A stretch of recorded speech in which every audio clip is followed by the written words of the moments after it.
Prva nacionalna konferenca namenjena izvoznikom kaže glede na številčno udeležbo, da je še vedno pomembno, da se dobivamo, oziroma da še dalje bolj pomembno, da se dobivamo, izmenjamo izkušnje, slišimo dobre prakse, zato da bi lahko še bolj podprli izvoz. Da na nek način skupaj z gospodarsko zbornico trasiramo pot cilju, ki je na nek način pred vsemi nami, to pa je, da dvignemo izvoz slovenskega gospodarstva iz obstoječih 35 milijard na 50 milijard v letu 2025.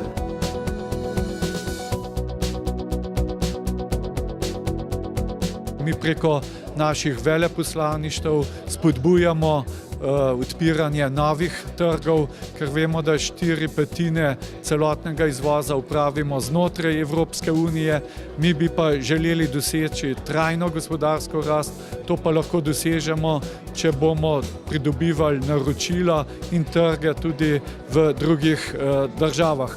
Zato se mi zdi takšna konferenca izjemnega pomena, kjer lahko tudi izmenjamo različne izkušnje in tudi se pogovorimo o tem, kako naprej. Jaz sem prepričan, da bi bilo potrebno našo diplomatsko-konzularno mrežo okrepiti tudi z ekonomskimi svetovalci, ki bi lahko iz prve roke dali informacije, pomoč slovenskemu gospodarstvu na tujih trgih.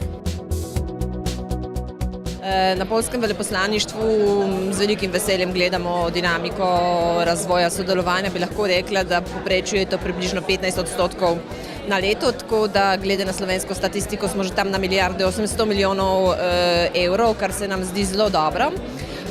Je pa ambicija, da je tega še več. Vsekakor pa k temu pripomorejo stike, ki so recimo na tovrstnih konferencah ali pa tudi na poslovnih poteh tujino, tako kot recimo gospod Verbič. Definitivno mu uspeva v okviru Vseslovenskega združenja malih delničarjev se povezovati tudi s Poljsko in ni samo na področju izvoza ali uvoza kapitala, ampak tudi širše izmenjavi znanja, izkušenj, kar vsekakor je zelo, zelo pomembno. Tu bi povabil vse slovenske izvoznike, ki jih ta trg zanima, da se oglasijo pri nas na Triglav Risih, to je poslovni klub, kateri deluje zdaj že v bistvu od leta 2010 in poskušamo pomagati slovenskim podjetjem na vstop na poljski trg. Slovenija se je v letu 2018 na indeksu enostavnosti poslovanja, to je indeks Svetovne banke, med 190 državami, ki jih ta indeks vključuje, uvrstila na 37. mesto. S tem mestom se Slovenija uvršča zelo blizu povprečja držav OECD z visokim dohodkom, kar je predvsem posledica dobre ocene Slovenije na področjih enostavnosti ustanavljanja podjetij, pridobitve gradbenega dovoljenja in mednarodnega trgovanja. I represent the Russian-Slovenian Business Club, which is located in Samara region, in the city of Taliati.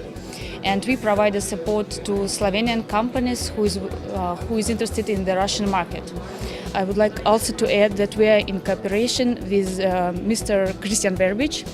We are ready to make some joint programs or joint events to make a support to Slovenian companies and to support internationalization of Slovenia in general. Slovenski poslovni klub u Prištinu funkcionira već 4 godine i imamo jedan veliki broj članstva što se tiče i sa slovenske strane biznisa, također i sa slovenske i sa kosovske strane biznisa.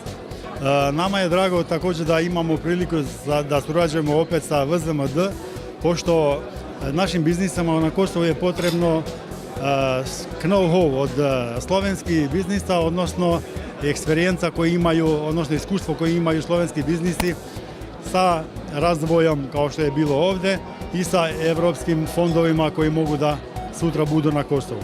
Imamo jedan veliki broj članova iz Slovenije, tako da imamo velike planove za ovu godinu i sljedeće godina da implementiramo zajedničke projekte na Kosovu. Slovensko gospodarsko in raziskovalno združenje deluje v Bruslju že 19 let, to je mogoče manj poznano.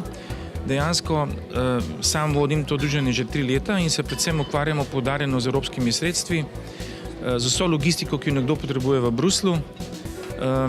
In seveda imamo kot stranke naše od občin do inštitutov, univerz in seveda gospodarskih podjetij. Tako da v zadnjem času imamo pospešeno veliko dela predvsem z različnimi projekti, tudi veliko start-upov se nas obrača za konkretna evropska sredstva in seveda, če so v tem okviru prioritet, ki jih daje Evropska komisija za svoja nepovratna sredstva, seveda z veseljem pomagamo. Ne srečujemo se zato, ker bi se imeli tako fajn, ampak da transportiramo vsebine. In ena izmed vsebin med Avstrijo in Slovenijo, jaz prihajam iz Celovca, je sigurno, kakšni so pogoji, administrativni predpisi za sodelovanje med tem dvema državama.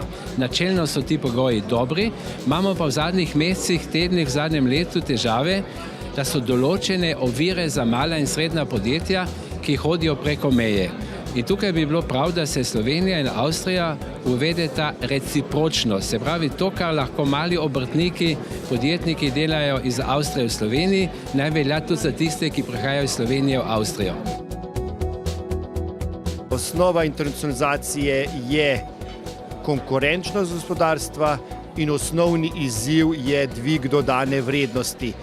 Preprosto, če bo Slovenija hotela preskočiti v en rang držav, s katerimi se želimo primerjati, to ne bo možno drugače, kot da bo spreminjala ali tehnologije ali pa proizvode in se z njimi umeščala v cenovne nivoje, ki so pač pripravljeni plačati več za storitvene izdelke, ki jih ponujamo.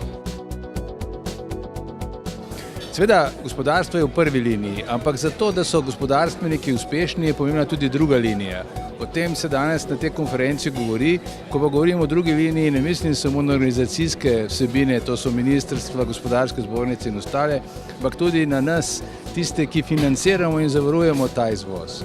SID banka je ena od najbolj pomembnih inštitucij za slovenski izvoz. Mi pokrivamo več kot 20% slovenskega izvoza v več kot 100 državah sveta in produkt naših, preteklih prizadevanj in programov je tudi ta rast izvoza danes v Sloveniji in internacionalizacija, ki se tu dogaja. Internacionalizacija slovenskega gospodarstva je proces, ki teče 365 dni na leto in vas zato že danes vabim, da se spet vidimo ob taki priložnosti naslednjo leto v tem času.